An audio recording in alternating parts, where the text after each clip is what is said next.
સાક્ષાત દ્વારકાધીશ હતો પણ મેં ઓળખા નહીં. પહેલે જ વર્ષ દ્વારકાધીશ હું ચાલીને જઈ તો ચાપરાથી હાલી ન આવી ગઈ તો આખા સંઘનું માણા બધું કહેતું કે માજી તમે વાહનમાં બેસી જાઓ, ઉઘાડા પગ છે, સંપલ પહેરો. કીધું સંપલ તો નહીં જ પહેરો, અને ઉઘાડા પગ છે તો તમે વાહનમાં બેહો. વાહનમાં નહીં બેહું. આજ મારો દ્વારકાધીશ પોગાડે તો ઈ, અને મને અહીંયા કહેતા બેહારે તો ઈ. બાકી પોગે પકડવા વાળો ઈ છે.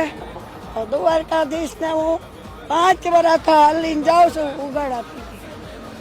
મને કોઈ જાતનો થાક નથી લાગ્યો, અને ખુદ દ્વારકાધીશ આવીને 8 સાલ છે. 5 વર્ષ થયા.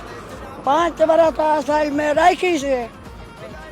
સાક્ષાત દ્વારકાધીશ હતો પણ મેં ઓળખા નહીં.